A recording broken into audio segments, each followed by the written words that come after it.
It's been a slow week at Redskins Park as rookies got their first taste of the NFL experience this past weekend, and full team OTAs begin next week. We continue with our position group breakdown series, talks on Kirk Cousins, and more next on Hogstye.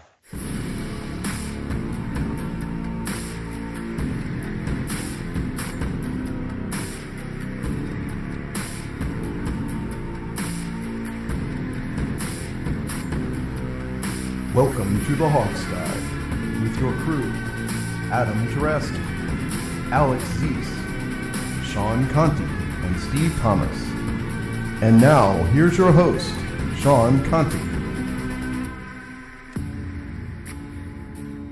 And welcome back to the Hogstye. My name is Sean Conti. I am here today with you for a brand new episode of the Hogstye. Our buddy Jamal is with you. How are you, Jamal? Wait, Good. Hold on a minute. Wait, hold on. I'm not Sean Conti. Forgot about that. I'm Steve.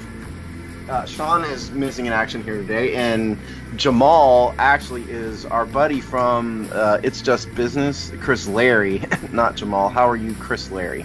I'm doing good. Glad to be back in a guest spot here on the mothership. Yeah, thanks for hopping on. You look dramatically. If it's Steve and I talking, it gets a little weird. You look dramatically different than Jamal does, Chris. The other voice you heard was the voice of Alex Cease. How are you, Alex? I'm good. I think Jamal is graduating today. That's why he's not here, right? So, congrats to him. You know, I can't believe that he prioritized graduation over a Hogstye episode. Yeah, first in your family to graduate college. I think that's kind of a big deal. I think it just shows a lack of dedication. That's all. Yeah, slacker. Priorities. No idea where Sean is. We haven't heard from Sean in a while. Hopefully he's out there doing okay. He Sean, if you're listening, check in. Yeah. Check in, Sean. You're probably moving to Alaska or something right now, but check in. We would love to hear from you. Yeah. It has. Go ahead, Alex. I'm sorry. No. I just said it has been a kind of a slow week, which in Redskins land sometimes is good. You know, considering the off season we've had, it's been a lack of drama. Mm-hmm. But we had the first taste of rookie OTAs, a rookie mini camp. There wasn't really much news out of it to me. Did anybody get anything out of rookie camp?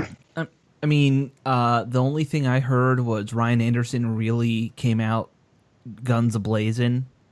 Same with Samjay Perrine, or is that decided? We decided it's Samjay Perine. Samjay Perine. I'm gonna wait until we start hearing it called out by Joe Theismann or something, and then that's how I'll say his name. Lord only knows what Joe Theismann's gonna call him. Yeah, he's probably gonna call him Sam or something. Something totally wrong. Yeah. I mean, the only other news I heard other than that was that Ryan Anderson was overweight because Jay Gruden said something about Ryan Anderson needed to lose weight. I don't know if he's just hitting the Twinkies or what, but it's a little early, so I'm not too worried about that. We did have some free agent signings as a result of rookie camp, though. I told you guys last week to watch out for Nico Marley, and I was, as it turns out, right. Nico, the 5'8", 200-pound linebacker, was signed as an undrafted free agent. If everybody remembers, he is the grandson of music reggae legend Bob Marley, and he's the son of Rohan Marley, who was a pretty darn good safety at the University of Miami. Right. So it's good to have him on the team. We signed a guy whose name I'm never going to be able to pronounce right, a tight end, Manessa Garner. If you're listening to this, I'm sorry for butchering your name. He's a tight end, but he's 6'2", 220, so he strikes me as a joker type tight end, maybe an H-back. Spotrac had him listed as a running back. Well, they're not always accurate. Then, Well, they're not always accurate in the way they label people. So, but the bottom line, he's most certainly not an inline tight end. And then we signed cornerback Tevin Homer, who is from Florida Atlantic, as an undrafted free agent.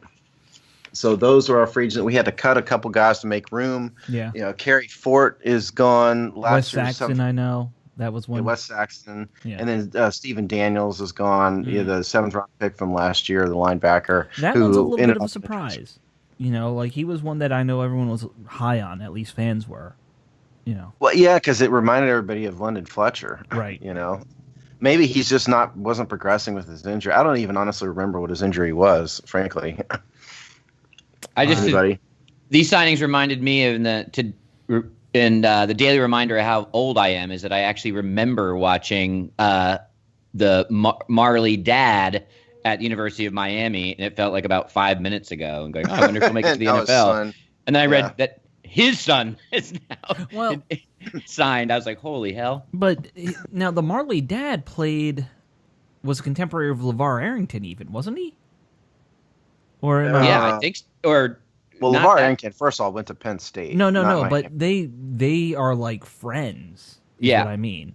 Oh, are they? Yeah. Well, it's not surprising. I mean, LeVar Arrington was drafted in what, 99, 97, 99ish. So if he was 22 then, 20 years ago, I mean, he could conceivably have a son who's, however old Nico is, 22 himself. Sure. It's kind of a tight window, but the seed is strong in the Marley lineage. I think, but Bob Marley had something in the neighborhood of like 20 offspring. Yeah. So the seed is strong. He was busy. He was a busy man. So we between smoking all that weed and having kids, I don't know how he made any music. How'd you have time? Well, I think it just comes naturally to some people. All in an afternoon. Yeah. But yeah, I'm excited about the Marley thing. I think that's going to be an interesting one to watch. I heard somewhere he might play some free safety for us. So. Well, I think I don't know about free safety. Did you hear free safety or strong? No, just safety. I should. I mean, here's a comparison.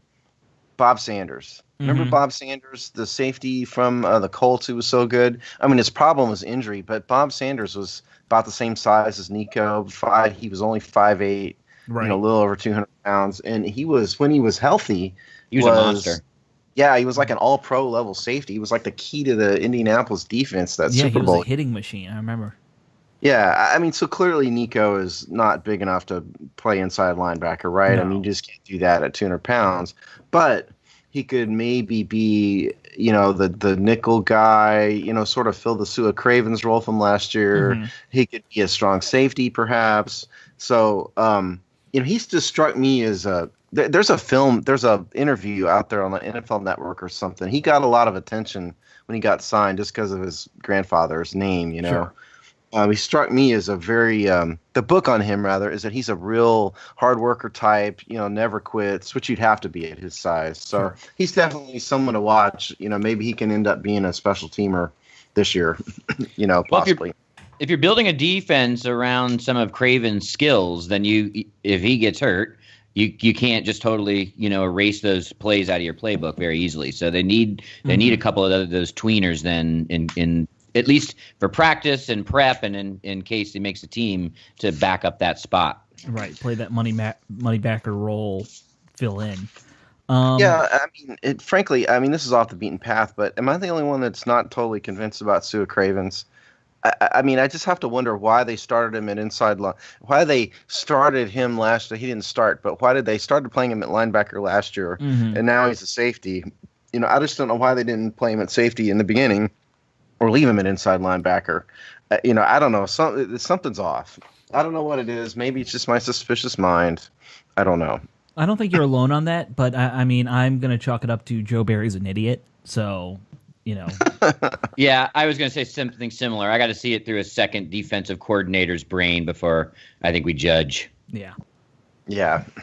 But we're not on safeties and inside linebackers today. Actually, we're continuing with our position group breakdowns. We did offensive tackles last week, and then to throw a little bit of variance into the things, we moved to defense this week, and we decided to do corners. Mm-hmm. So let's start off. First of all, the poll question was on corners this week, so let's start off with that. And Chris, what we do with this is I'm going to read the poll, and then I will have you guess what you think the public voted for and what you would have voted for. And I'll just say ahead of time that thank you, Twitter. The poll voting somehow got screwed up. And so I'm not 100% sure everybody had an opportunity to vote or not because it looked like it was frozen for an entire day at one point in time. So whatever we got is whatever we got. C'est la vie. It's only a poll. But here you go. Poll question this week. Who do you think will end up being the Redskins' long-term starter at number 2 cornerback opposite Josh Norman? The options were Bashad Breeland, Kendall Fuller, Fabian Moreau, or someone else. So with those as the options, let's have our visitor go first. Chris, what do you think the public would have voted for, and who would you vote for off that list? I'm actually going to answer the same way because I think this is everyone's emotional kind of rooting factor, and say that we hope Breland can come around. So, I know it's a big year for him. We'll discuss that probably a little bit more, but I'd say the fans are probably behind him because their investment there, because he's the highest, at least, talent we've seen. He's flashed. He's played well. And so I'd vote along with what I think the fans did. Okay. Mm-hmm. And Alex, what do you think? I am going to say I agree with Chris that I think it's Breland. I've always been a big Breland fan. Big cheese Breland. He had a down year last year, but he is shown to be more than capable, at least as a number 2. So I'm going to say him, but I think the public, being fickle that they are, they're going to probably go with the new guy, Dr. Moreau. Holy crap, Alex. I think this is a first. I'm wrong. It might be a first. No, you're right. You never get these right. Ever. Jamal's the one that always gets these right. Yeah, no, the public actually voted for Fabian Moreau by a final results of 48%. Second place was Bashaud Breeland at 15%. A mere 15% of you had Kendall Fuller. Yeah, no one's high as on your Kendall choice. Fuller anymore. No, and then the disenchanted 4% of you voted for someone else. Personally, for me, I did vote on this because, again, I wasn't sure if the poll was working, so I was trying to see if my vote would count. Yeah. And so if my vote counted or not, I'm not sure. I think it did because the results kind of changed it by the end. But anyway, I voted for Bashaud Breeland. And the reason, my rationale is kind of what Chris said. He's proven, we know he can play. He did have a down year. Kendall Fuller hasn't proven a darn thing as far as I'm concerned. I know Adam Tarasky loves him because he played with him, but I need to see something from Kendall. Sure. And then, Fabian Moreau, he's a rookie. I mean, who knows if he can play or not play. I mean, he's got the resume for it. So I did vote for Breeland. But yeah, I think the fans are basically fickle. And so Moreau is the new toy. And so, let's vote for the shiny new toy. Right. Yeah, good call, Alex. And always reverting to the dumb lowest common denominator with the general public, because your thinking is sound and the thinking of the public is ridiculous. That's why I minored in political science, Chris. This guy's been getting 3 days of light workouts, and suddenly he's the savior at the other corner spot. Yep. You know how people are. As a matter of fact, I'll read a couple comments here because we got a few.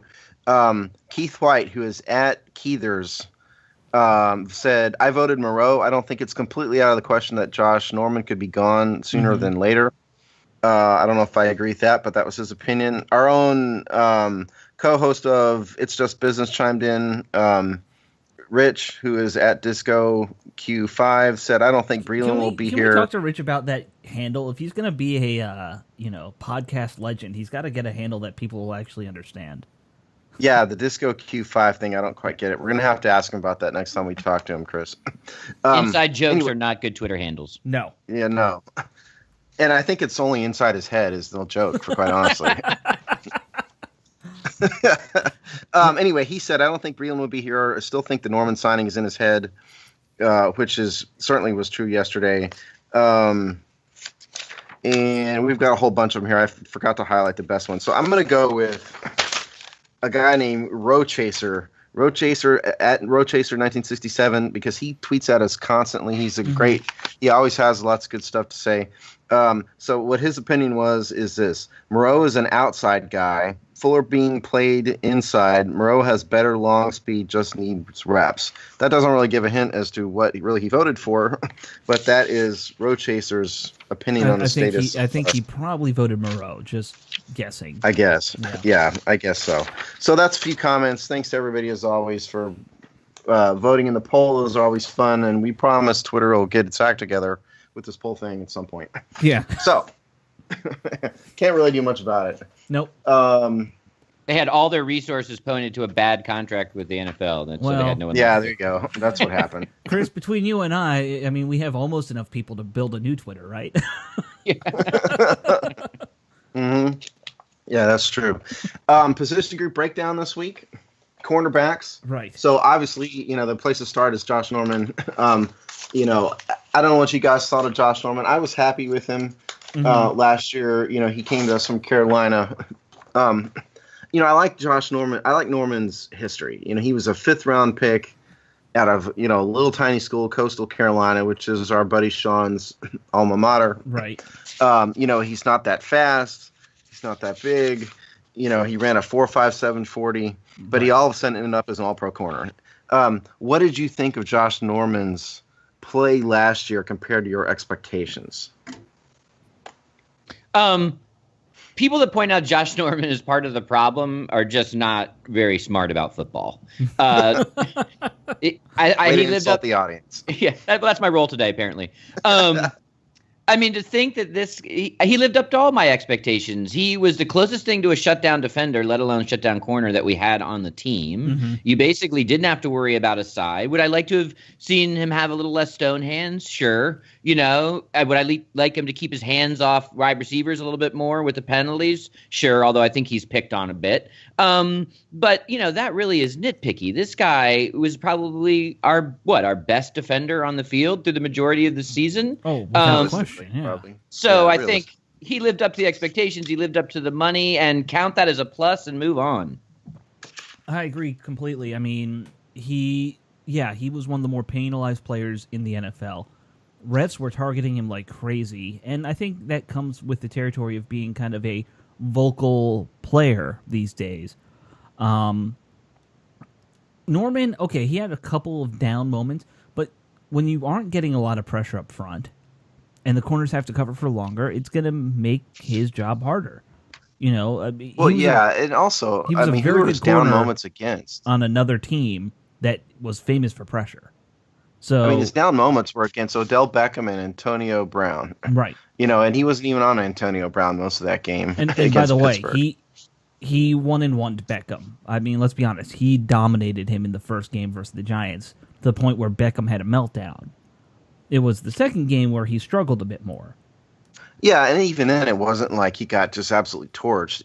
Look, when you're a corner and you're playing press man basically against these corners, I've been there at a much lower level. You just get beat. No matter how good you are, you get beat. Right. It happens. And when you get beat as a corner, it's very obvious and very evident. Everybody knows about it.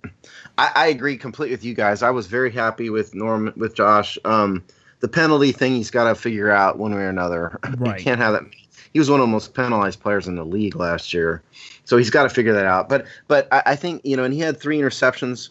We told you, if I recall, last year on this show when we signed him, that he wasn't going to be a big interception guy. No, that's not his game. There are certain corners who they're turnover guys. He is more of a shutdown guy. He just sticks to his man and breaks up passes. Oh yeah, he's good at forcing fumbles though. Yeah. Yeah. But the 3 interceptions is kind of right there in his wheelhouse. That's what he does. So, we just shouldn't expect D'Angelo Hall kind of interception. So I think he kind of got screwed, quite honestly, in terms of Pro Bowl voting at a minimum. I really thought he should have been in the Pro Bowl. I don't know if players don't like him or what, or if it was just the Redskins defense stunk or what. I think that plays into it. If you don't play on a top 10 defense, it's very hard to get in the Pro Bowl. Yeah.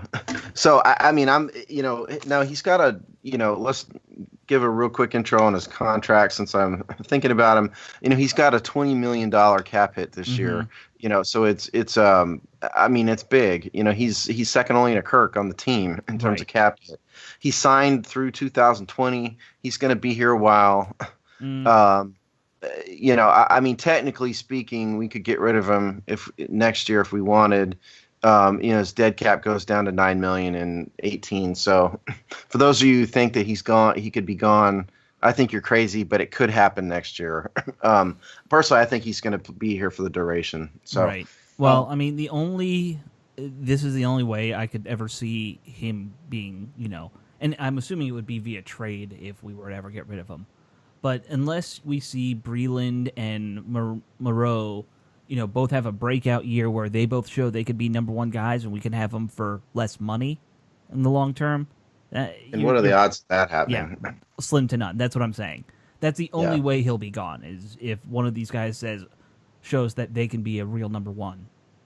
If I he mean, stays, if you want to talk about, go ahead, Steve. No, go ahead. I just said if you want to talk about weaknesses, because I think it's only fair. We're doing the position group breakdown here. Right. I mean, Josh's weakness is he does not have elite speed. No. He's kind of got an average speed for a corner at best, and he's getting older. I mean, he's 29 right now. Right. So a guy who's a speed guy like an Antonio Brown, I mean, he did as good as possible in the plays that he had him on that game last year, but I don't know if the ultra speed guys are the ones you want to have, are the ones you want Josh to match up on. No. And the way Odell Beckham beats him is when he has a free lane and he just turns on the jets and he's just faster. So I think, and we don't have safety help, or we didn't last year. We didn't. So if we have Swearinger over the top, that may be better this year. If you can shade Swearinger over to Odell's side, that may be better. Right. He's got decent size at 6 foot. He's not a leaper. So if you get, if he was I don't remember Terrell Pryor having a big game in the Browns game last year. Of course, they had Terrell Pryor probably had the best game of any of the offensive players, but it was very average because and the quarterbacks in Cleveland are just atrocious. But he's not going to be able to out-jump you, and he's not going to be able to outrun you. Josh gets by because he's got quick reactions. He's strong, and he just has good instincts. But he's not going to out-athlete anybody, and that is his weakness. Sure. And that's where his emotional play is actually a strength. Now, you have to take some, kind of negative outcomes of that occasionally with the penalties and, talking too much, et cetera. But it's that emotional play. It's those intangibles for him that make up for some of those, athletic deficiencies. Yes. Yeah. Totally. Okay. Well, let's move on. Let's do Rashad Breeland next because I still consider him the number 2 corner. 5'11" out of Clemson. He has played for 45 games for us. He's missed 3 games in his 3-year career here. I think even the most basic Redskins observer would know that last year's play was not as good as his first 2 years. How much of that, though, my question to you guys is how much of that is attributed to the fact that defenses are going to pick on him because Josh Norman is on the other side? Or how much of it was just that Breeland had a bad year because it was in his head? I actually think a lot of it was the mental. I think that Breeland had set himself up in 2 years to be the number 1 guy.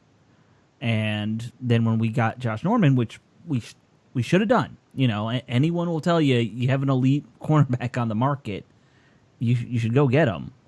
But I think that did kind of get into his head a little bit, as I think that was him probably realizing, oh, this is a business. I think he probably didn't know that until then. But also, I agree, Alex, completely with that assessment. Also, get over yourself. I mean, what kind of emotional midget do you have to be to get offended by that? This is a 2 cornerback league, for one thing. It's a passing league. This is sort of like number 1, number 2 corner is a little bit of a kind of an antiquated construct anyway. Plus, you're going to see more balls. He is a ball hawk. At least we've seen elements of that. So that should have been, that should have been green grass for him. More balls, more action, more chances to pick, more chances to get featured. I thought his emotional reaction to the move was pathetic, and I'm a fan. Right. But he spent most of this off season, basically, doing a bunch of hand wringing about this. It's like, holy smokes, guy, come on, get over it. I love following players on Twitter. He is a tough person to follow on Twitter, man, because he gets so personal with things that, listen, we're nobodies. If someone reacts to something we say, we'll probably respond. He responds to everybody, and this is a, NFL star. You don't have time to care about what people on Twitter say, or you shouldn't. If you're Rashad Breeland. Yeah, I agree. I mean, first of all, I misspoke. Josh Norman ran a 4.6, not a 4.5, so he's slower than I am. Yeah, but I had to bring that up. But yeah, I mean, I agree completely with Chris said. Rashad needs to get over himself. Yeah, he just does. I mean, you know what? NFL teams bring players in. Yep, you beat him out. If you want to be the number 1 corner, I promise you, if you play better than Josh Norman, they will start playing you at the number one corner position. Right. If there's one thing Jay Gruden has done in the past, it's he plays the best players he has. Yeah, I think he's proven that at a minimum. Yeah. Bashaw also, he plays. It's not like he was on the bench. It's ridiculous. Yeah. I mean, Bashaw is just kind of a mercurial guy, and I have seen the Twitter stuff. I think it's just absurd. He goes on long Twitter rants. It's like there's no filter with the guy. Right. That having been said, I definitely think if he can kind of get his head right again, he's proven that he can play. Remember as a rookie how good he did against Dez Bryant. Bashaw is another guy who's not going to outrun anybody. He ran a 4.57 at the combine, 34.5-inch vertical. So he's not a tremendous athlete, by NFL corner standards either. No. Far better than all of us, of course. But he's another guy, hard-hitting, effort, good instincts. If he can get his head right, I think he can be a long-term solid starting cornerback with occasional flashes of brilliance. I agree with you there. The thing that concerns me is the cerebral thing, and we know that he had a very close relationship with Scott McCloughan. That's gone now. Scott was the guy who was going in the locker room to talk to him when he was pissed off. So someone needs to take on that role on the coaching staff, which is going to be interesting to see who kind of takes on the Josh Breland psychologist job, because that's probably a full-time job in itself almost. Sounds like it. Yeah. I mean, I hope he works out, because I really, we all want to have our own Richard Sherman, and he could be that for us if he gets his head focused on the game. Well, high impact contributors to companies, organizations, and teams always welcome in talent. So, this idea that you would be offended when you add talent to a team concept is just ridiculous. And I think you could actually make an argument that, especially in the first quarter of sorry, I have a car alarm in my background. That's life in New York City. You could make an argument that the first quarter of the season was actually hampered by defensive thinking that was trying to help his mental state by doing the equal sides, and we're not going to put Josh on the best receiver. They were even designing towards his happiness to not great team effect. Right. Well, am I the only one here that thinks this cover 3 shell really is the best use of the personnel we have? It's not. I mean, Josh Norman has proven he's a good man guy. I think we've all decided that Breland, when he's motivated, can be a great press man guy. Excuse me. Our safeties don't have the range. Swearinger's new. Let's see how he does. But Swearinger's kind of known more as a strong safety guy who may not have the range to go side to side in the single high safety, free safety up top. Right. I'm thinking maybe that. I mean, you can't run press man all the time. I'm wondering if maybe our corners, our system. I'm wondering if maybe our defensive backfield wouldn't be better in a standard cover 2 shell more so than a cover 3 shell. I mean, I think you're actually probably right that we are better suited for that right now, especially given the fact that we have 2 safeties who are both probably a little better in the box, but can drop back if needed. I think if you were to say what is the strength of each of our corners, almost all of them are man-to-man guys. Right. I can't remember who said this. Somebody said this before the draft. It was some player who's getting drafted. No one in the NFL scouts for a zone corner. So, it's very interesting to think how much zone is played when you're always looking for man-to-man guys.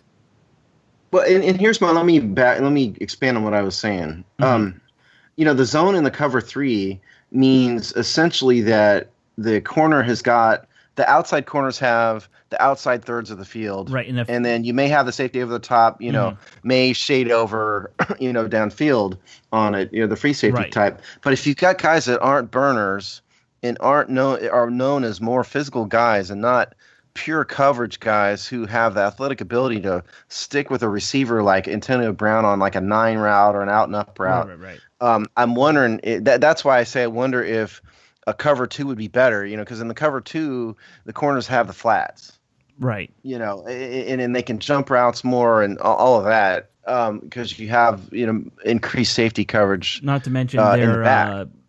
They're able to play the press a lot more in that situation. Yeah, exactly right. So I don't know. I mean, far be it for me to tell the coaching staff what to do, but that's kind of my thought. They seem to be fascinated with the idea of having the extra safety in the box, and Lord knows we needed it because our run defense was so just atrociously awful and embarrassing and humiliating last year. Yeah. And has been. But if we've got better defensive line, which we do at a minimum with Jonathan Allen, right? McLean and McGee may be a coin flip with Baker and Ricky Jean, who knows. But if Ryan Anderson is no doubt a run stopper, right? I don't know if he's going to be an elite pass rusher, but we should be. And we've got Zach Brown, for God's sakes, who's an elite athlete, at the inside linebacker. Right, good sideline to sideline guy. Yeah, he's the cleanup guy, the weak side guy. So we really, truly ought to be better at the run. And given that, maybe we ought to see how the base cover 2 works as opposed to cover 3. Call me crazy. That's just what I think. No, I don't think that's crazy at all.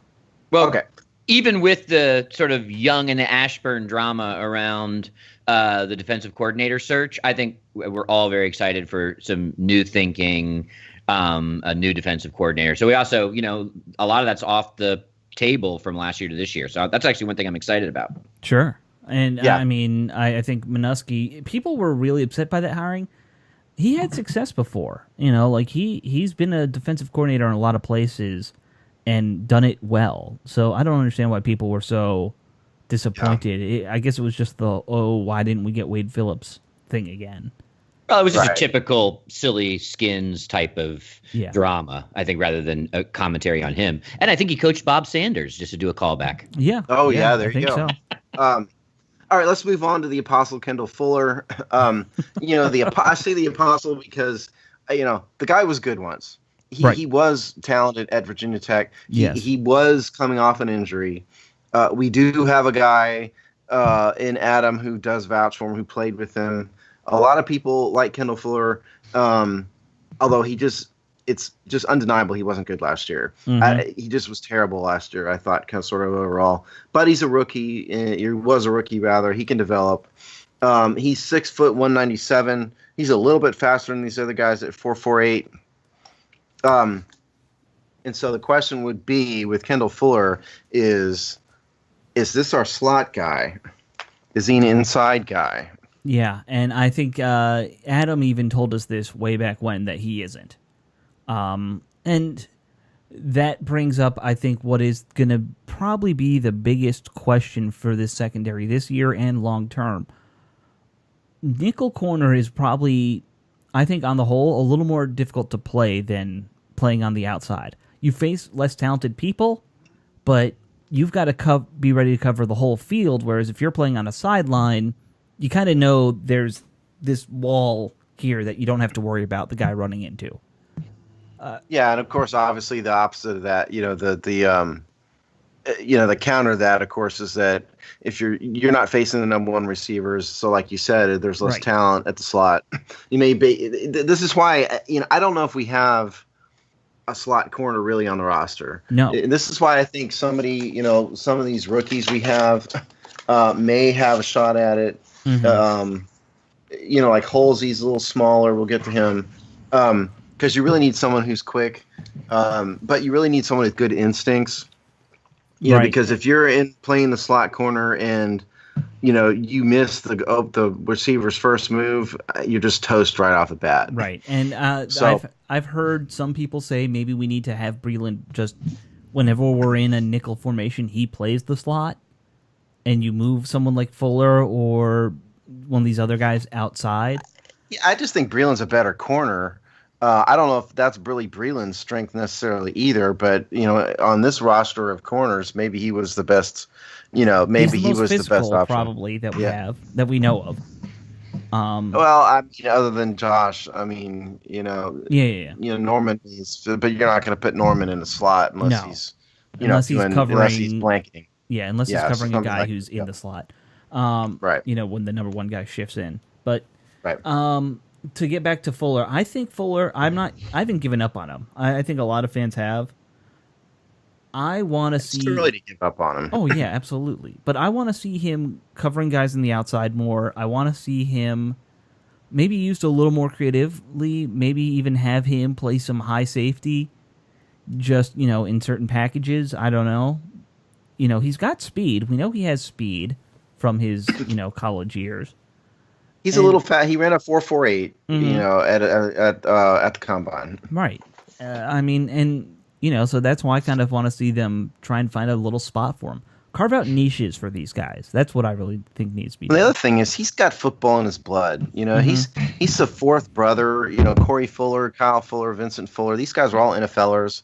It's just not reasonable to think that Kendall is just going to totally bust out. And everybody does need to remember that he was coming off a serious injury. So yeah, I think there's ACL reason to have hope. It was something like that, I can't remember. Yeah, I can't remember. But it was a serious injury. I'm definitely a half glass full on Fuller. First of all, rookie, tough position, bad defense, bad scheme. Right. Probably out of position. No safety help, no defensive push up front. That's a lot to go against. Right. And he got a ton of reps. He definitely learned some NFL football last year. So, let's see how that flips forward with a little bit more health, a different scheme, and a year under his belt. He definitely didn't ride the bench. He saw a lot of playing time. So if he can learn and build, then that's a pretty valuable year. Yeah, he played in 13 games. Yeah. So you're right. He did get a lot of experience. And even getting burnt as a corner is just as good as experience, maybe better than doing well. And I don't know maybe we're looking back at it with rose-colored glasses a little bit, but those first few games where he wasn't even playing that nickel slot position, like we were just getting destroyed with the guys. And nickel was an embarrassment. It was an embarrassment. Yeah, and he got beaten a lot, but not as bad as whoever else we had. Speaking of a guy who was tried out at the nickel spot, Quentin Dunbar. If everybody remembers, Quentin Dunbar was the guy who was brought here as an undrafted free agent wide receiver out of Florida. And the coaching staff saw that he wasn't going to have a shot to make it at wide receiver, but he had a really good football IQ, really high football IQ, and he was a real film rat. Mm-hmm. And so the coaches thought he might be able to transfer to defense. I think at the time we all thought, well, that's the end of Quentin Dunbar. We'll never see him again. He's going to get cut. Well, surprise, surprise, 2015, he makes a team. He becomes a legit player. He's 6'2", 201. Mm-hmm. He's got good speed. He ran a 4.44 40. Lengthy, very length. Yeah. A lot of length in the arms and all that. He didn't do too well at slot corner either. Of course, he's got a lot to learn still. You can't just jump in and play corner. But I definitely think if there had been a fourth slot on that Twitter poll, I would have put Quentin Dunbar on there because I think that Quentin has a chance to be a solid starter too. Here's what I want to see Dunbar become. I think there is a undervalued role on this defense for having one corner who you just coach up to cover the tallest receivers you can. Because most of our receivers or our corners are like 6 foot, 5'11", something like that.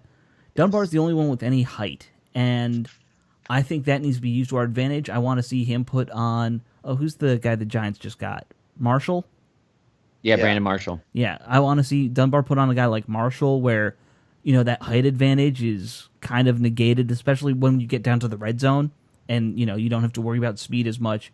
You're just worrying about those jump ball matchups. That's what I want to see them work on with him, is put him on the tallest receivers they have to face each week and just let that be his job. How can you not love Quentin Dunbar, first of all? For all the reasons Steve went through. You got to love this guy. You got to root for this guy. Also, a couple things. One, the guy's a gamer. The last 2 seasons, he was in the middle of some big kind of game-changing plays. He seemed to have a nose for the ball. And he has the kind of short memory you want in someone playing in the secondary. Right. You could just tell he was tenacious. He'd come back every play. There's something there in terms of fight and spirit that I really like. And considering that he's, on the job training at a level that nobody else is even beginning to contend with, I think this guy, I think he makes the team a third straight year, and I think we see a jump. Yeah, I agree with you. I totally agree. I like Quentin Dunbar for all those reasons. Another guy who's stuck around on the roster is Deshaun Phillips. Deshaun Phillips, 5'11", 182 out of Tarleton State. He was another undrafted free agent type guy. Came to us in 2015, bounced around the practice squad, has played in 11 games over 2 years. He's another guy they tried at slot corner, didn't do well. Nobody did well. No, I think Deshaun's got a tough is road. The one who really had a lot of issues. Yeah, he did. Deshaun's got a tough road, to make the team, I think, this year with all these guys we've drafted. Mm-hmm. He really needs to show something. I don't want to be disrespectful to him. I don't want to be negative on him. I just think he's got a tough road, and I don't know if he's going to be able to show what he needs to show. Am I wrong? No. I think he's cannon fodder for preseason. If he makes it, he's probably your, last corner on the depth chart this year. I'm not high on Phillips at all. I was really disappointed with his play last season. Now, I will say this, but that I'm not sure. I'd have to look. I don't have the CBAs across the room. He's only played in 11 games. He may not be over the limit at which he can go back to the practice squad. I'm not sure about that because there's a limit. If you've been active for this many games, you can't go back. Right. I don't know if it was 10 actually, but it may be. I don't know. I'll check. We'll have that for next time if I can remember, because he may or may not be eligible for that. So, okay. But anyway, Chris, what do you think about Phillips? I don't have anything much to add from what you all are saying, and I think all things being equal on the play and in preseason, they're going to stick with the draft pick from the last 2 years. Oh yeah, yeah. Now, speaking of the draft picks, Fabian Moreau, we've covered him when we did our draft review, so we probably don't need to spend too much time on him. 6 foot, 200 pounds out of UCLA. He's a much better athlete, pure athlete than anyone else we have in the cornerback ranks. He ran a 4.35 40. He's got a 38-inch vertical. He played in the Pac-10, so he had elite college competition. Right. He's a little bit. He has is it a torn pec? He has an injury. We may start off on the PUP list. Yeah, that's what I was going to say. I think he might start missing, the first half of the season. The immediate weakness that sticks out with me with Fabian Moreau is he had very few interceptions in college, only 3 total. In 4 years, 4 years, 3 full years of playing. He was injured in 2015, so he's not really a ball hawk either. But he's got a lot of potential. He's got a lot of potential. Remember, Mark Bullock told us that he was sort of a classic outside guy. He'd never played really inside in college, according to Mark. So this is the guy, I think, more so than anyone else that Breland has to watch out for that number 2 slot. Mm-hmm. I think that's right, but I think the injury is going to limit him this year. So, we'll see how he works out. But I'm not. I know some fans are head over heels in love with this pick when we made it.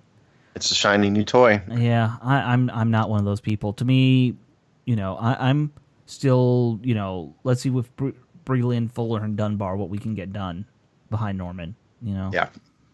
I mean, we have a lot of depth. That's good. Probably have too much depth. According to SB Nation, it's 10 games. What's 10 games? Before your practice squad ineligible. Oh, the practice squad. Okay, so if that's the case, then Phillips is over the limit and he can't go back. So that's frankly bad for him. Chris, do you have any thoughts on Moreau? I mean, Alex and I have talked a lot about Moreau a couple episodes ago. We'll see. He's not my shiny new toy. I'm obviously much more excited about the 2 high-level defensive picks, and I'm all in on this running back. I won't even attempt to say the name. He's my shiny new toy. So let's call him SP. SP. There you go. Let it be done. I like bowling ball. I called him bowling ball last week. I like bowling ball too. Yeah. But he's my shiny new toy for this season's draft class. Mm-hmm. I mean, I like Moreau. It may be something of a redshirt year for him, just given the amount of competition. Breland isn't just going to roll over and die. No. So it's, and if our buddy Mark Bullock's right about him, the slot may not be right for him either. So we may not see Moreau play quite as much. Mm-hmm. But, this is a big-time guy. He's a big-time prospect.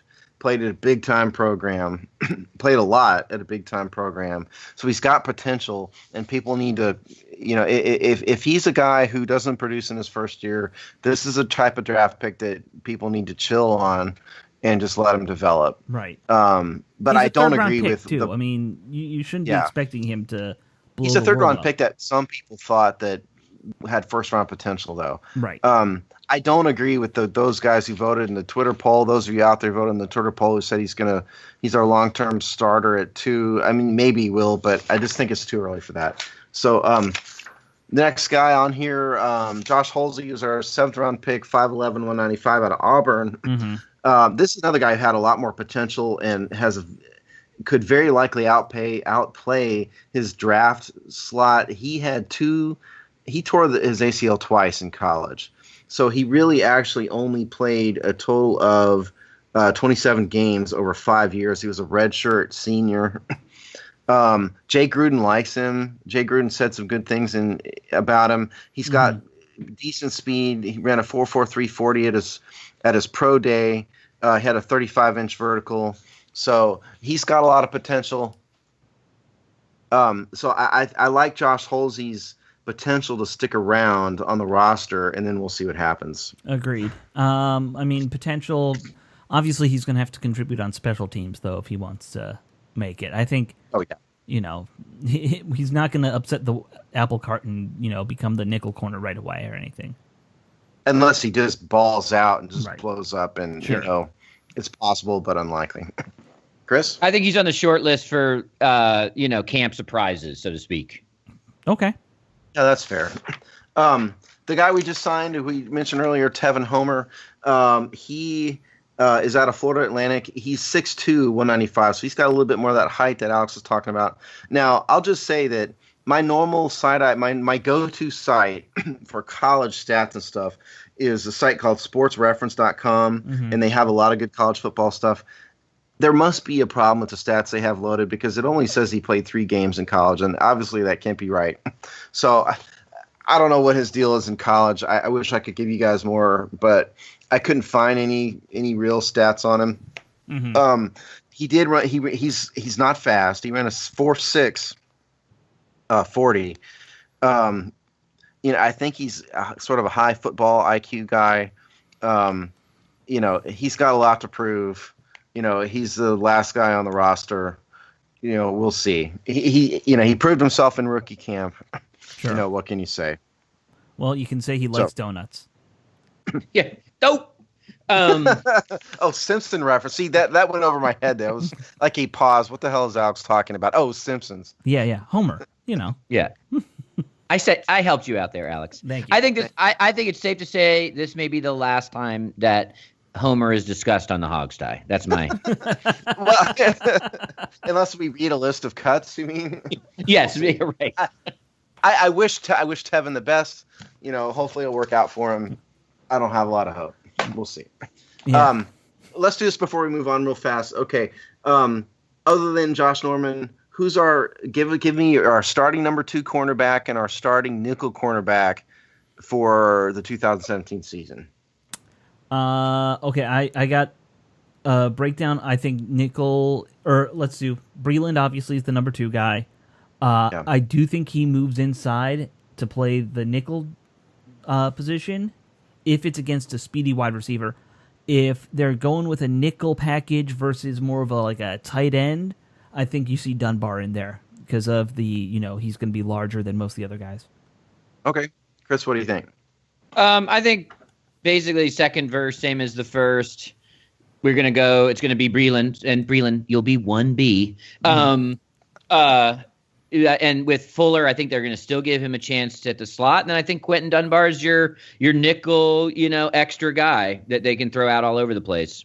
Yeah, I agree with you guys. I think that's exactly right. I think Breland's going to maintain the number 2 slot. Quentin Dunbar's too good to not work his way on the field somehow, some way, whether it's in the slot or just a flat-out nickel corner. We'll see. But I think those are the 4 guys, and I think Fabian Moreau is going to have, like I said, a slow year. Kendall Fuller, he's got to prove something to me before I can see that. Well, I mean, the worst case, we're talking about Moreau and Fuller being your dime guy, and that's not a bad place to be. Yeah. Okay, well, let's move on here. The NFL this week that came out as the owners may be voting to shorten the overtime period from 15 minutes to 10 minutes. All right. And I think it's a good discussion topic. Personally, I hate the idea, but there's a lot of issues with overtime rules. I'm not a big fan of the college rules either, but some people advocate the college rules. Right. What do you guys think about the proposal to shorten the overtime from 15 minutes to 10? I hope you like ties. Yeah. Well, no doubt. I think, you know what? I mean, it might result in more ties, but I also, at the same time, feel like, it's not going to be... Like, I was more annoyed when they moved the field goal kickback to the 15-yard line. To me... There aren't that many overtime games to begin with, so, this isn't the end of the world, this kind of change. I'm extremely tie adverse in football. I don't think it's good for anybody. We need to have a winner or a loser. Oh, I generally agree with you there. I mean, the ideal thing would be you keep playing till somebody scores. I just don't get the idea of... I don't get why the owners think this is going to help anything. Mm-hmm. Obviously what the thought is that it's going to prevent injuries, yeehaw. Well, if you want to prevent injuries, don't play Thursday night football. Right. That's the single best thing they could do to prevent injuries. This is like putting a Band-Aid on, the Hoover Dam, right? In terms of injury prevention. I think it's dumb. I think it's going to hurt the game, because from my perspective, any more ties is one tie too many. Mm-hmm. That tie against the Bengals last year in London didn't help anybody. And granted, we can, the field goal kickers miss field goals, blah, blah, blah, whatever. Mm-hmm. Point is, I don't want ties. And I will say, I put this question out to our Hogs Tie public, and a couple people came back as being an advocate for the college rules. I can't tell you how much I hate that. I despise the college football overtime rules. I don't know what you guys think. I think college football's rules are just nonsense. Yeah, it's not football. And for those of you who don't know, I mean, the college rules, you get the ball on, what is it, the 30? Something like that? 25, I think. Is that okay? You get the ball on your opponent's in your opponent's red zone, basically, right. Almost at the red zone. And, you go back to me, that's not trying to score. Until somebody doesn't. Absurd. Yeah, somebody doesn't. It's ridiculous. Yeah. So I'm not in favor of that. I'm in favor of just leaving, as I typically am, in most things in life. I'm not in favor of changing things just to change them. I think that's stupid. There's nothing wrong with keeping it the way it is. The idea that this is going to somehow reduce injuries and, give them some kind of cover on the brain stuff, et cetera, is simply asinine. Mm-hmm. And the fact that they would even vocalize that as a reason just shows you sometimes the stupidity in the NFL. But especially when the more compelling reason is to up the ante in overtime and put more pressure on quicker scores and make it, the full quarter. You can make an argument. People take it slow. They're methodical about it. This, you could say, hey, we want to up the ante. We want to make it faster. We want to put more pressure on teams to score. That's a much better – I would still be against it. It's a much better rationale that you're going to reduce injuries in a world where you play 4 preseason games and have Thursday night football. Right. All month. Yeah, like I said, I think that if they really want to help things, they can eliminate Thursday night football. But God help us, that's going to cost the NFL money. So we can't do that. The NFL's all in favor of – helping the players and reducing injury as long as it doesn't cost them money. If it costs them money, they're not really in favor of it. No. It's the owners are a bunch of hypocrites, sometimes about these things. I think we're all on the same page there. Yeah. My only thing is if they wanted to make it crazy, just have teams have to punt and play special teams for the entire overtime. Do something. You want to go insane, go insane. Let's not. Wait, Just do kick returns is basically the NFL's version of the NHL shootout. Exactly. You try a kick return. Oh, you didn't get it? Okay, we try a kick return. Well, we'll be there 3 hours. Oh no, really guys would get gassed so quickly, man. It'd be hilarious.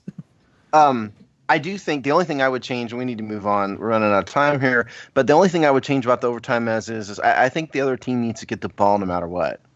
Oh yeah, You know, yeah. I don't like the idea of the other team. There are some circumstances where the other team can't get the ball. I don't like that. Even if a touchdown score, they need to have their opportunity. In Yeah, my case, everyone gets one possession and then just go from there. we save the good stuff for last. The good stuff being an article by John Keim this week. This was dated. It was What is Monday or this dated? Tuesday, I think. Yeah, I actually don't see the date on what I printed out here, but the title of it is, if you want to find this, Cousins hasn't let contract talks with Redskins impact his work. Mm-hmm. And now Kirk Cousins had some positive things to say in this thing. He said, to quote the article, quoting Cousins, "I feel good about where we're headed. I feel good about our owner. He's done a great job this offseason communicating with me, and the same for Bruce Allen and Jay Gruden and our scouting staff and our coaches. I feel good about the direction we're headed, and we'll see where it ends up. But the bottom line is I'm in a good place right now, and we just got to go win a lot of football games." And the other thing in this article that kind of came out in association with this is that they are the Redskins and the Cousins camp have apparently been talking to some extent or another.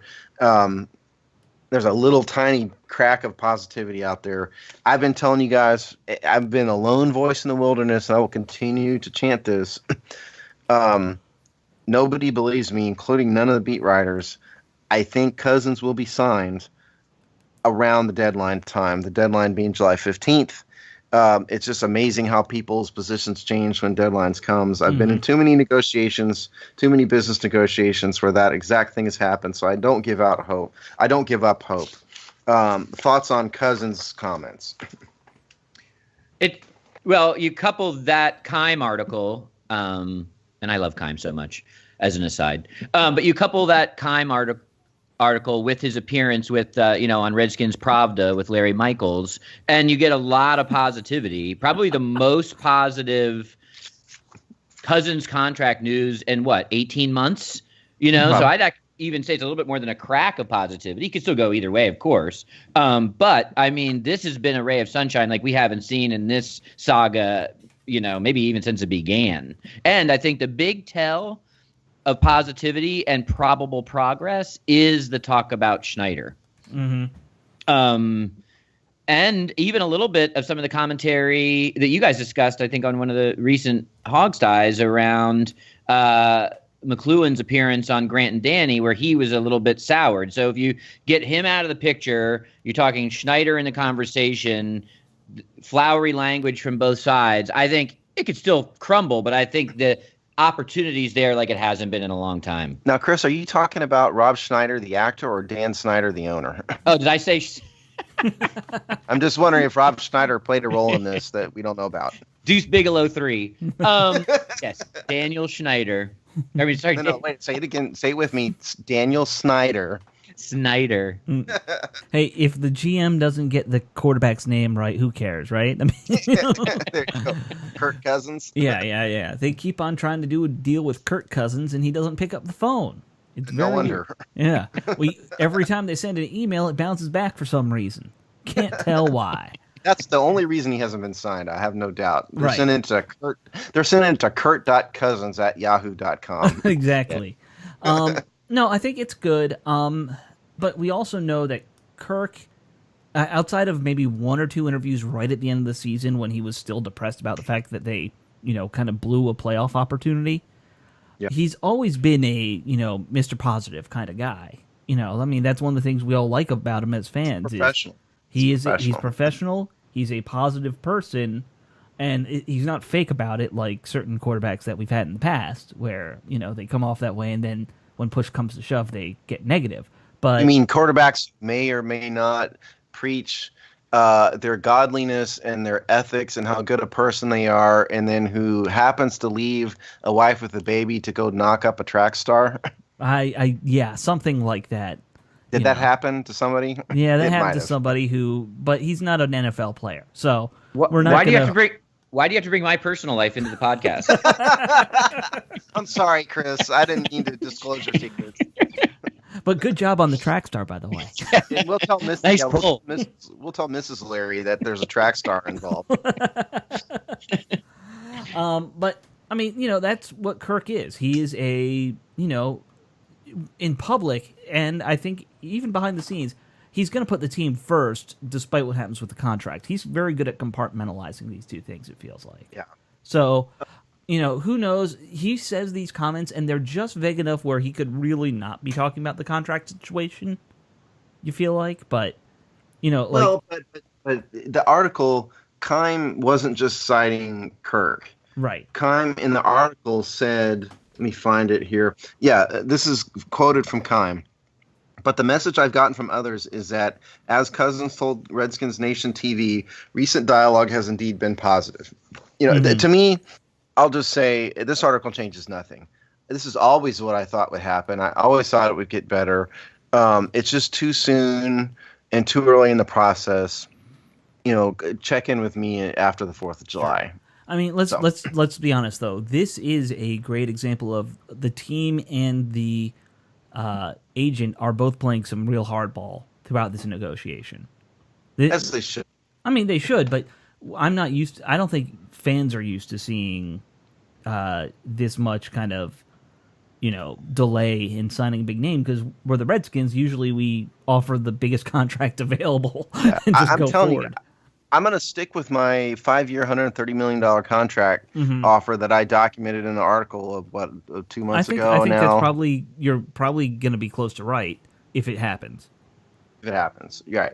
It's just too dumb not to happen. It's the Redskins need to do it. They know it. They'll come around. Bruce will put down his bottle of tequila at some point, and and come around. I'm Coors confident. Light. He's a Coors Light guy, is what we've heard. Okay. All right, well. Gross. First of all, I think Keim to me has the biggest. Of any insider covering the Skins, I trust him more than anyone else. So I think that just plays into it for me. There's a couple other little things in the article that I thought were interesting. I think the family stuff and the baby on the way and their comfortability. Yeah, it's not going to be the deal breaker. But I think that was an interesting angle, and I actually think that the Gruden extension is probably a big piece. I also think getting two highly talented but loud, demanding wide receivers off the roster, and guys that there's still some talent there, but that he can be the big chief. I think there's some things that, if he's being smart, these other opportunities he's going to go to are actually, and I can't believe I'm saying this, much worse situations than he actually has in Washington, and could be a career step back. Mm-hmm. Yeah, and you're okay. Kirk's got 5 years left, let's say, because he's 30. He's going to be 30. He's probably going to play till 35, like most guys. That's the average for a quarterback. That's around when they retire. It seems like. If you go to San Francisco for 5 years, are you going to win a Super Bowl? No. If you go to L.A., no. If you go possibly. L.A. 5 years. L.A.'s got a heck of a defense. They've got some talent. L.A. could be better. I give L.A. more of a shot than San Francisco for sure. Fine. But I mean, who else is there at that point? The Jets. The Redskins have better offense than all these people. Right. And the Jets are a walking disaster in every way. The Jets are the Redskins, but in the AFC. I mean, they've got the equally crazy owner. And they've just been in turmoil. They haven't for drafted decades. as well as we have.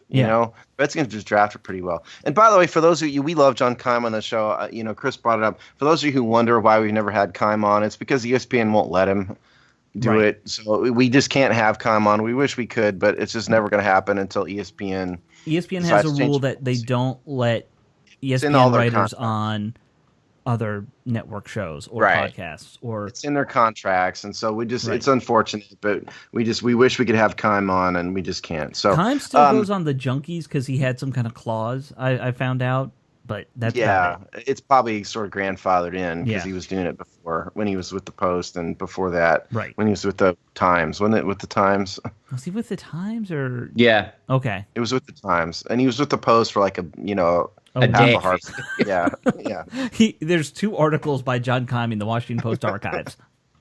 And by the way, our buddy Keith McMillan with the Post, he was the editor of the Redskin coverage. We had him on the show a couple times. He's moved on. He's with the Post, but he's moved on to baseball coverage, I think. So we wish Keith the best in his newfound gig there at the Washington Post. You guys have anything else before we wrap up the show, Chris? No, excited. I hope they get it done. I hope you're right, Steve. I'm rooting for you.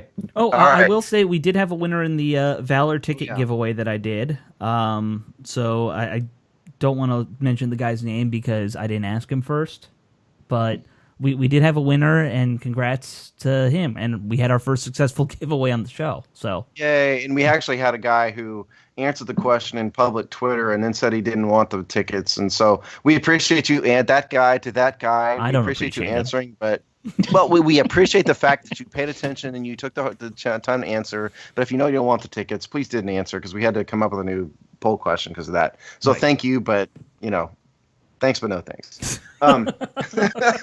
Anyway, okay, well, I think we have run out of time for this episode of The Hog's Tie. So we'd like to thank everybody for listening. As always, you can check us out on Twitter at The Hog's Tie. We're on Facebook at I think it's Hail to the Hogs. We technically speaking have an Instagram account we haven't done anything with, which I think is The Hog's Tie also. Yeah. Well, when I start going to training camp and stuff, that's when we'll use it. Yeah, check out our sister shows, All 32, which is hosted by our buddy Jamal. Chris, Larry, and I do the That's Just Business show with Rich. Chris, what's your Twitter if people want to reach you? At Chris Larry 33. There you go. And Alex? Alex35332 on Twitter. And for me, don't bother me on Twitter. I have an account, but it is private. I just use it for news, so please don't find me on Twitter. I don't want to hear from me on that account. But I do want to hear from you at the Hog's Tie as always. Yeah. And we will see you guys on the next show. All right. Thank you all.